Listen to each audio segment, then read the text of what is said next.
Hello, everyone, and welcome to the Root of All Podcasts. I am the higher timbred voice, Miles Newverth. And I'm the other brother, Devin Newverth.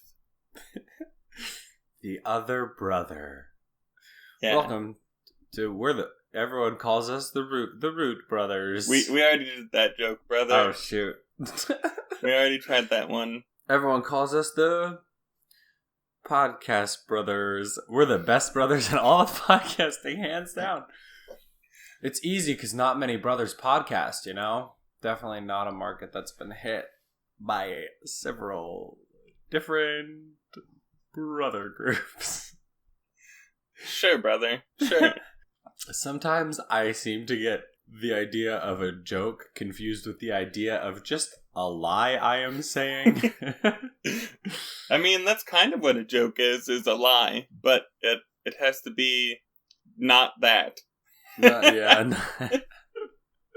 Comedy is subjective, but if you're the only person that finds it funny, then it probably wasn't. Yeah, unfortunately, that's a lot of my sense of humor. I'm very lucky in that I've found someone to spend the rest of my life with who tolerates my sense of humor. If not always appreciates it, at least tolerates it. And I think that's important. Oh, definitely. So what are we talking about this week, brother? Well, originally we were supposed to record before this month began. And if that would have happened, not to blame anyone in particular, but if that would have happened, then you would be looking at a much different face on your Skype call right now. That's a fair point. That's a fair point you got. This go around, we decided that we were going to talk about nonprofit organizations that occur or that focus on the month of November. Yeah. Because that's a thing, apparently. Apparently November just really needed some nonprofit attention. Yeah. And it's gotten it. So I know your thing. You know my thing. Let's get started. Let's get started with you. Let the people know what the horrible crime I've made you commit. So the nonprofit that I focused on this episode is Movember, which means that you are looking at a mostly clean-shaven version of my face. Yeah. I cannot remember the last time that I was clean-shaven. It was long ago. Yeah. I went on the record on Twitter saying I don't think I've seen you clean-shaven in my entire adult life, and I think that's true. It could be. My wife couldn't even convince me to shave for our wedding. Yeah.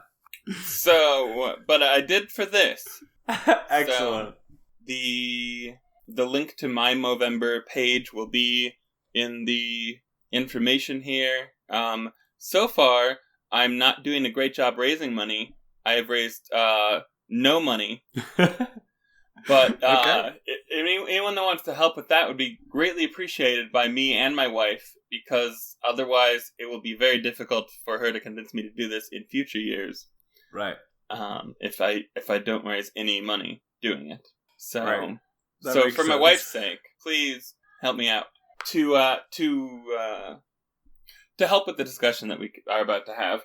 The podcast that I chose is the podcast is called Great Australian Lives with Laura Turner. It's a radio show from Australia that is on 3AW 693. Excellent. That's the radio station, as you could probably tell from my radio announcer voice. Yeah. So it's recorded for radio. If you're in Australia, then you could just listen to it on the radio. The kind of the benefits of listening to it as a podcast are that so it's sponsored by Tobin Brothers Funerals, which is fun, but they don't talk about that at all other than mention it periodically throughout the show that they're a sponsor. And they do cut to commercials, but there's no actual commercials in, like, they cut away for a break and then cut right back to Interesting. The podcast. Like on Netflix, basically? Sort of. Kind of like on Hulu, if you have the no commercial Hulu, where it has where it cuts to black and then cuts right back in. Okay. Yeah, on shows that were originally made for TV for Netflix. If you're not watching the Netflix originals, then yeah. If you're watching that 70s show on Netflix, just watching The Magicians. It's The Magicians over and over again. That's all just I watch. on repeat. Yeah. You know, it'd probably be cheaper in the long run if you just bought the digital copy of Magicians. 100%, then you wouldn't have to pay the monthly fee for that. Just some for your internal math a little bit. I use dads. I don't. Netflix don't cost me nothing. Special thanks this week to my father for Netflix. Thank you. Yeah. This has been an excellent tangent. Tell me more about Movember. Oh yeah, Movember. That's what we're here to talk about. So Movember, let's talk about the podcast, which is what we do here on our podcast, is talk about podcasts. The particular episode was just released. Theirs was a bit more timely. It is Movember's Travis Garone and Paul Villanti's Great Australian Life is what the title of the episode is. It is just under 45 minutes long, and the host is, as specified earlier, Laura Turner. She talks with a co-founder of Movember, which is Travis Garone, and their current executive director, Paul Villanti. Villanti. There has to be one name that I mess up every episode. Yeah, and you're contractually obligated. This episode, it's Mr. Villanti. So, congratulations on that one. Someone get him a t-shirt. Yeah. But first, someone design a t-shirt. So, she interviews them about kind of how it started and where it's gone from there. I want to give some tidbits of that, but if you want the full or a fuller account, definitely listen to the podcast. The whole thing started with two guys in Australia who had grown up with each other and were friends, and then both kind of went out into the world, and then both came back and lived within the same block in Australia and didn't know it until they bumped into each other. Rad. And they were skateboarders. Same. They in 2003 they were just having a drink in a bar and were talking, and they decided to kind of do this challenge with each other just to get clean shaven. They had a month to do it and see who could grow the better mustache in a month. And they started doing this in 2003. They didn't raise any money that year, but they've done it every year since. And in total, they have raised over $1 billion for men's health worldwide. Wow. That's awesome. It's very cool. And seems like it's exactly how this sort of thing would start off, you know? Yeah, it's all about... So the whole idea is really cool. They wanted to start this nonprofit, this movement for men's health, but they didn't really have a specific thing that they were passionate about originally. They just knew they wanted to raise money for men's health.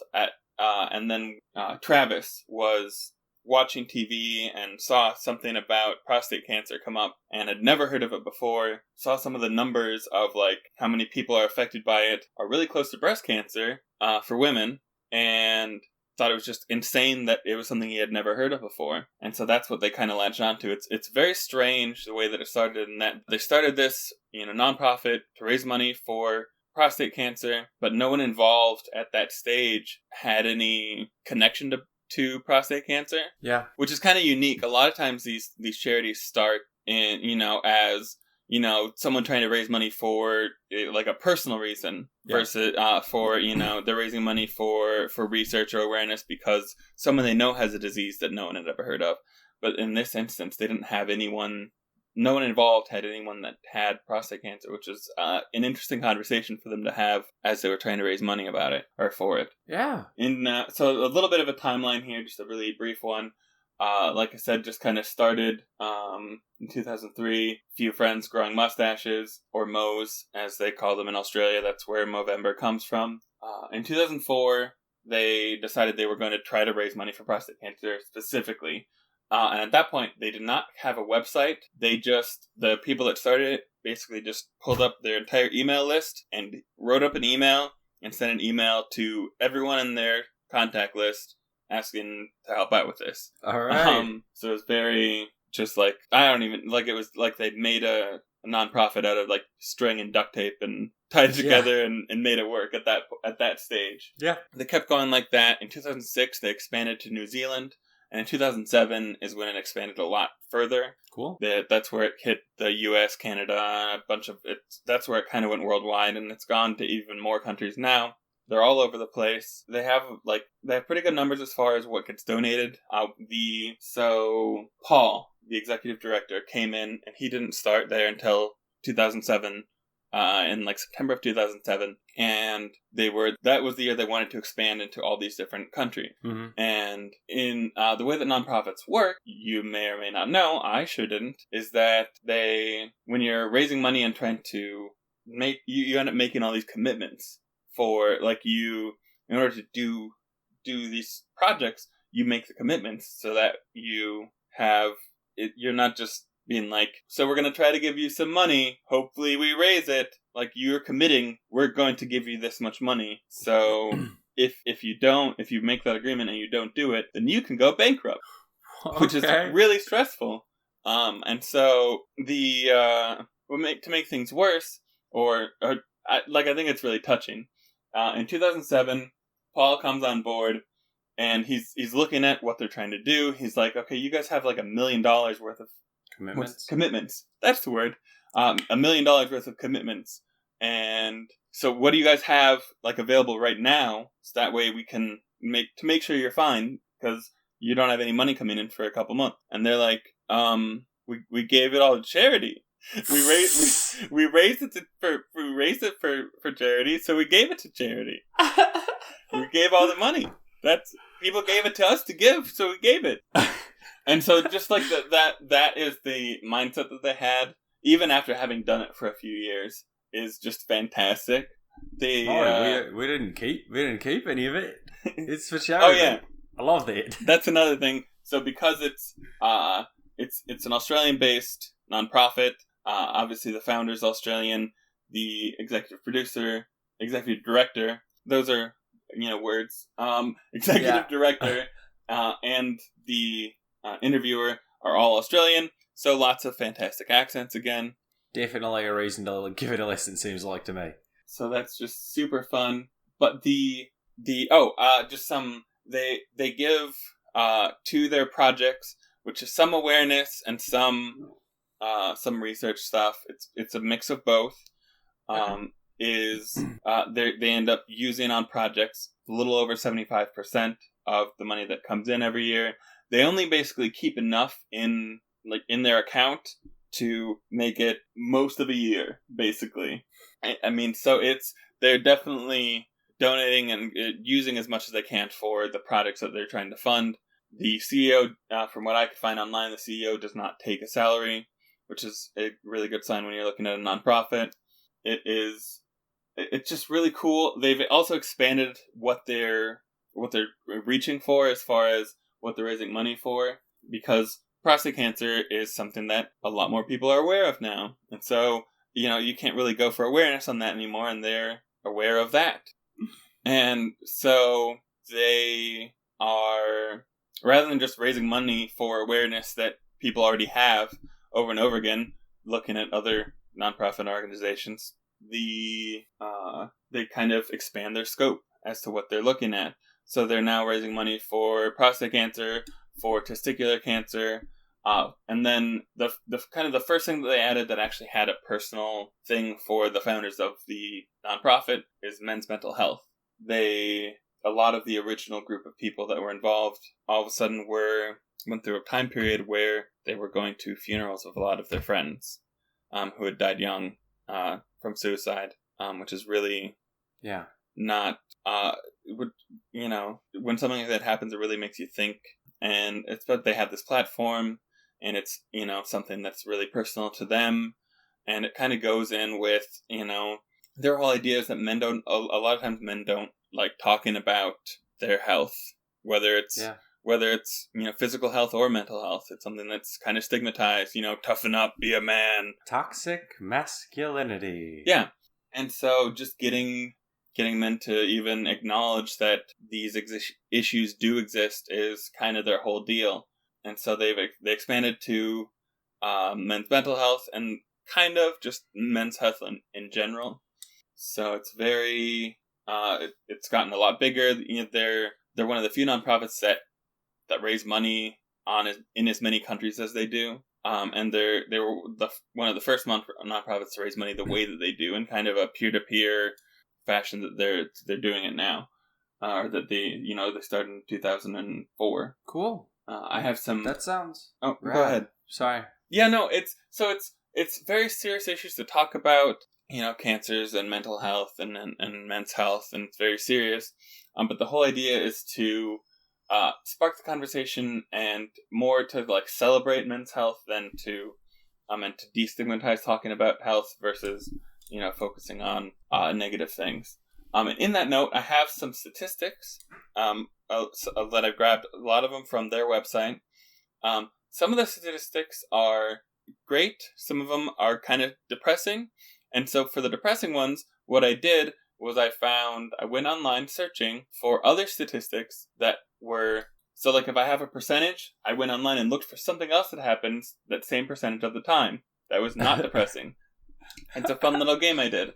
It was really hard because it turns out that statistics aren't really sorted that way on the internet. You can't look up for like non-depressing statistics. Google doesn't have that. So someone needs to work on that. Some non-depressing statistic with the numerical value 17%. Like, that's exactly. Nothing. I love that. But I did find some. So, here we are. Oh, man.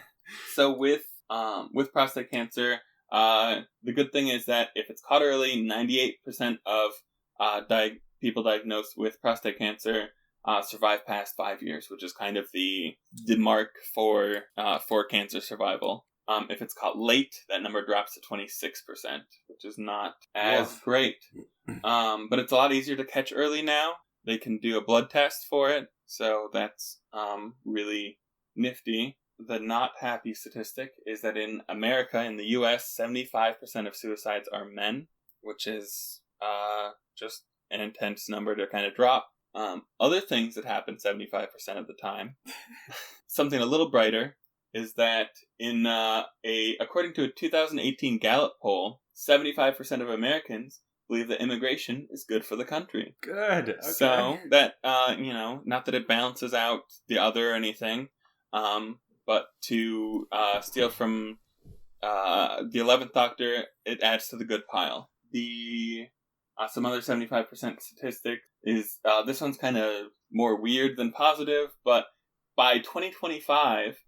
Millennials will make up 75% of the workforce. All right. And renewable energy, so that is wind and solar, is cheaper than 75% of coal plants currently. Do it to them. Which is good. Let's get it.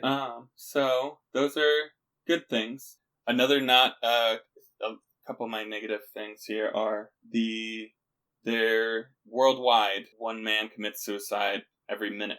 So, which is really intense to think about and sad and depressing. In that same minute, there will be 250 births, which is, some people might be happy about that.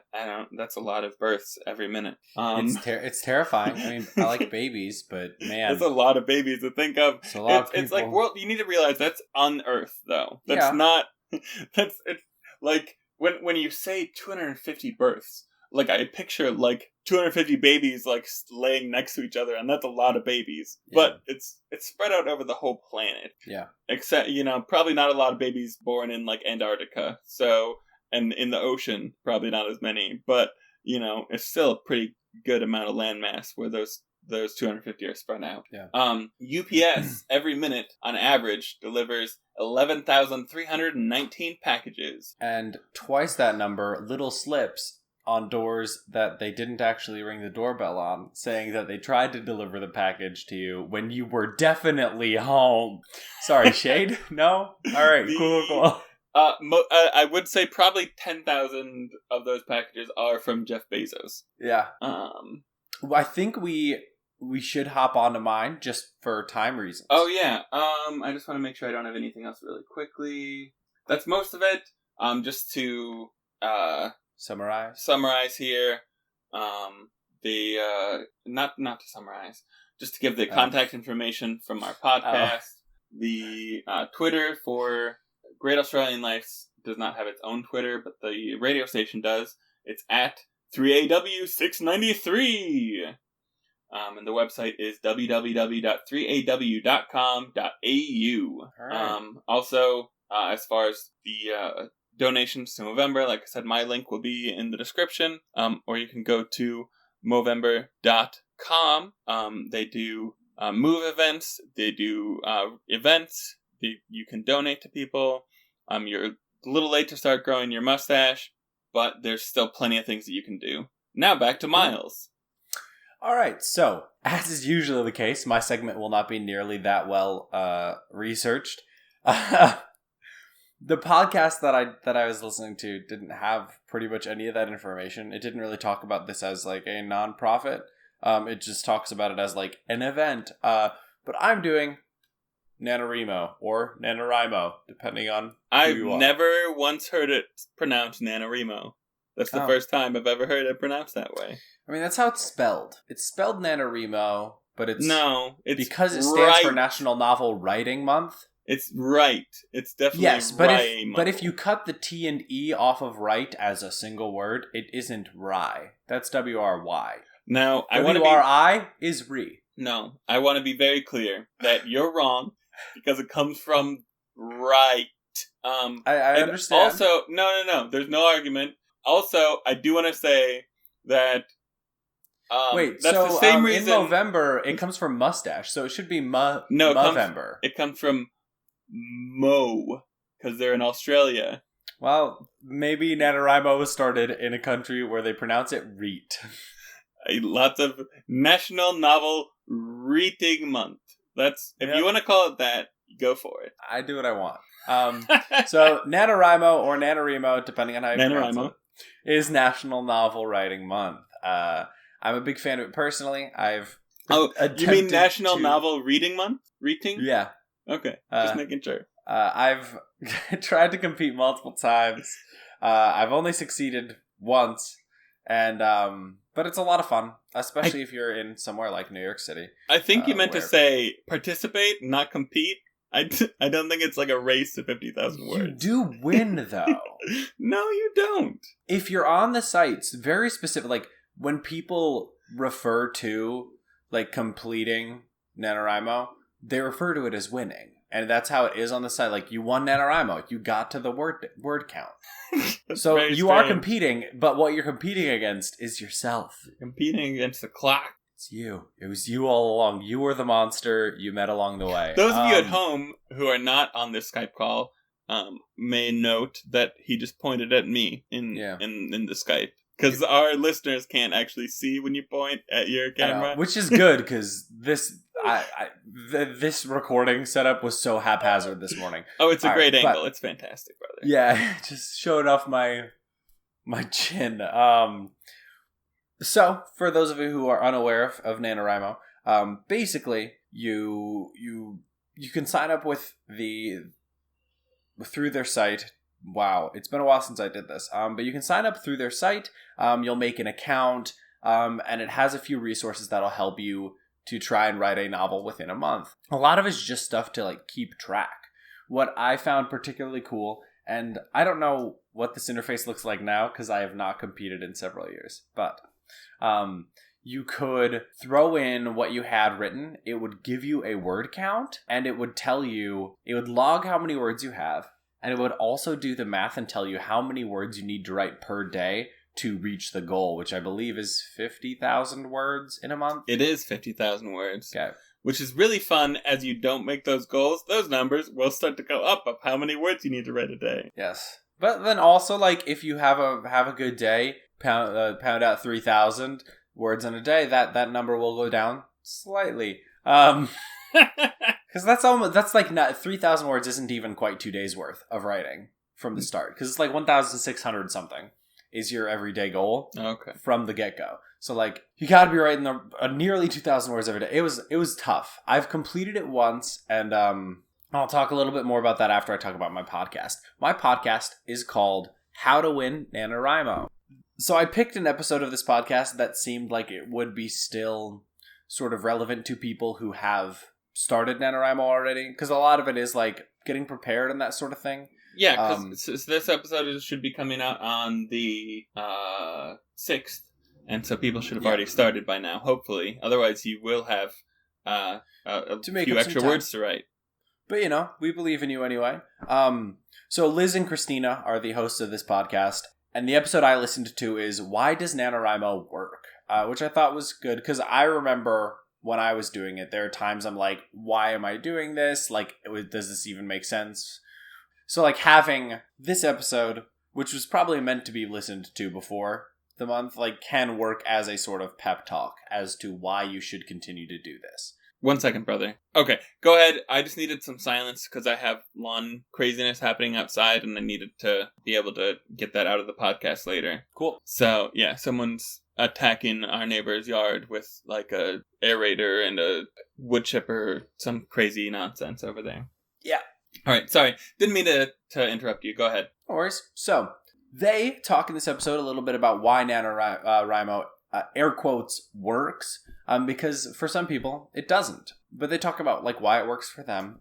It's weird, because the first thing they talk about is this sort of stigma around NaNoWriMo, in that, like, people will say, like, if you write a novel for NaNoWriMo, some people will be like, don't send it out to people. Don't send it out to editors or publishers. Other people will say, don't tell them it's for NaNoWriMo, and go as far as to be like, wait a few months to make sure that it's not right after November. But I feel like the point of all of those things is a pretty obvious one. And, like, I understand how exciting it can be to finish writing a novel in a month and be like, I did this. That's awesome. What do I do next? But I'm just gonna go out on a limb and say, if you actually wrote an entire novel in a month without any sort of editing after or during, it's not going to be a publisher-worthy novel. Like, you might be an incredible writer. I can tell you what to do next right now. It's read it yourself and write a second draft. Yeah, like, so, and that's one of the things. I'm like, I don't think a novel written in NaNoWriMo is inherently a bad novel. I think a draft written in NaNoWriMo is inherently rushed and unpolished, but those are things that can be fixed about a novel once the month is over. Yeah, you've gotten your idea on paper, and that is for a lot of people. That's the biggest hurdle, is just getting that idea that you have out of your brain and onto paper, and then it can be edited and tweaked and changed. And a second draft may look completely different than your first draft, but you still wrote the draft. Yeah. Like, and for me, like, I think I tried 3 times and I only succeeded once. But the thing they talk about as writers, they are like people who write and either do or attempt to write for a living, whereas I am not that.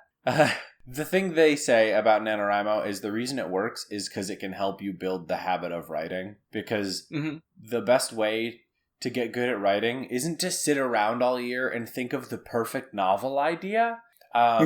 It's to write. Our mother, the delightful Karen Newworth, has this story that she likes to tell about the creative process. Have you heard this one? It's about the pottery teacher. I might have heard it, but I don't recall. I'll go over it. It's basically the pottery teacher did an experiment with 2 classes. The first class, he told, hey, I'm going to grade you guys for this semester on the only thing that's going to matter is your final pot. Like, I need you to make 1 pot that's the best pot you can make, all right? So this semester will be about, like, whatever you need to do to learn and get better and get that final pot done. And that's what your entire grade's going to be on. For the other class, the teacher said, hey, you guys, I'm grading you entirely on number of pots you make. I just need pots nonstop from y'all. It's entirely based on a number. And as the semester went on, you had these people who were cranking out pots at such a rate versus these people who were just really taking their time, like studying the idea of pots and working really slowly with it. By the end of the semester, the people who had done this thing every single day just had a significantly more solid skill set. Like, they were able to crank out a better pot in a shorter amount of time than these people who studied all this theory. And I feel like that's how most skills will end up working. Practice. Yeah. Is key, and sometimes not being afraid to do a bad one. Yeah.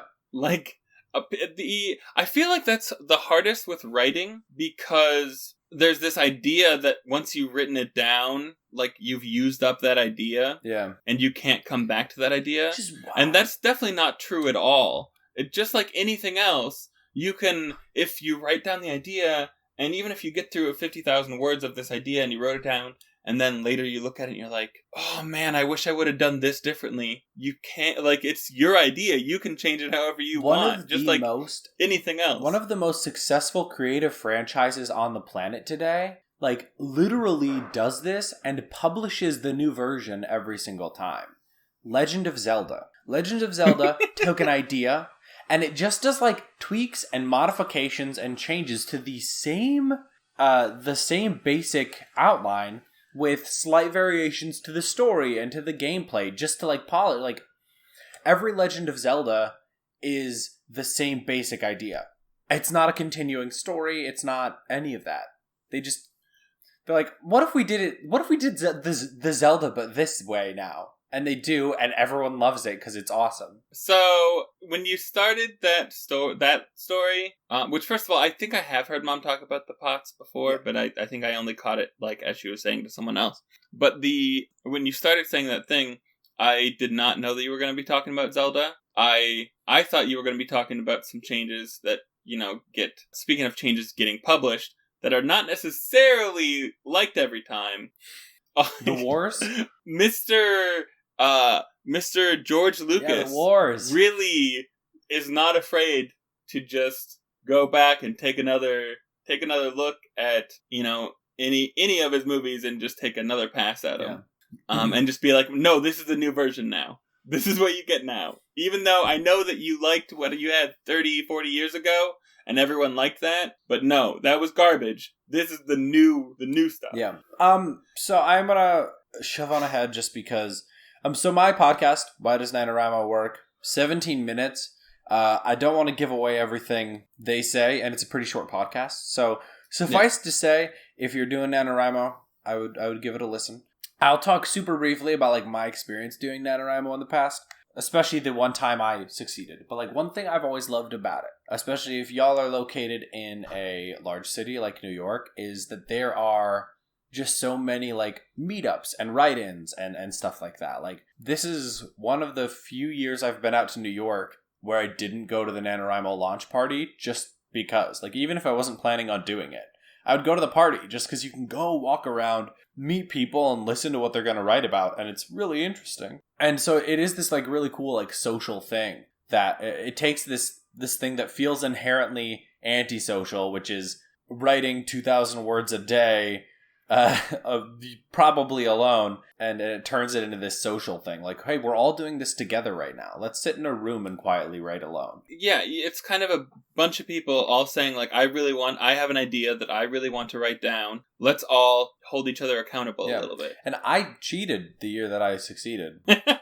It's just like, I was sitting there, I'm like, I don't know what to write, I want to write.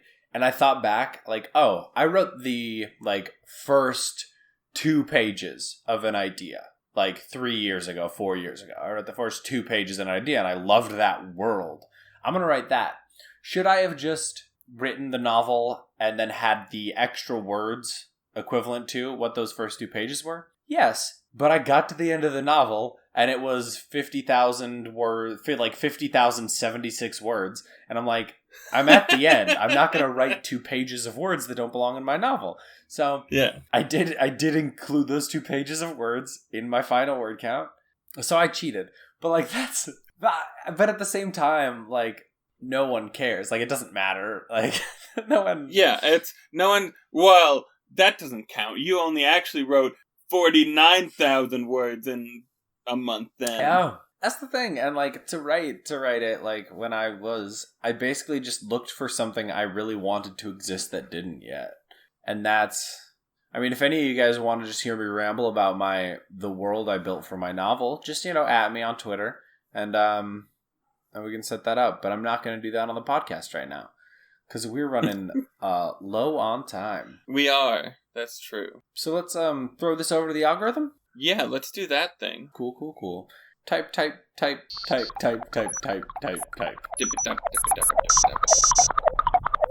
All right, we're getting our results printed right here.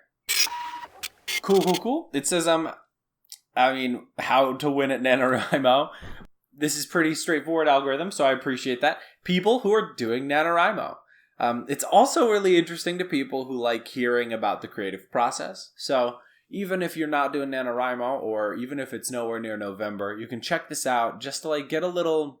I find people being creative is good background noise for when I'm creative. If you are like me and are working on something and want to hear about people's creative process in the background, check out How to Win NaNoWriMo. That was very insightful, algorithm.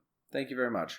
And this particular episode of Great Australian Life with Laura Turner, it says here, is recommended for anyone who is doing Movember, is recommended for anyone who just is interested in how nonprofits have gotten started, anyone who loves Australian accents, and I don't know why I keep ending sentences like there's going to be another thing, and there isn't another thing. I'm just really bad at reading. Yeah, that's wild, brother. That's crazy. I always do that. There was 3 things that I said, and then I made an inflection like there was going to be another thing, and there was not another thing. Yeah, well, it's all right. Special thank you to my brother Devin. Special thank you to the trees. I don't know, man. Thanks, Dad, for help with algorithm sound. Thanks, Mom, for help letting us use her computer. Thanks, my fiance Ame, for letting me use her microphone. Ooh. Thank everyone for listening. Oh, hey, brother. Where else can people find you on the internet? Oh, yeah, I elsewhere on the internet. This thing. So I'm on Twitter at MilesN005.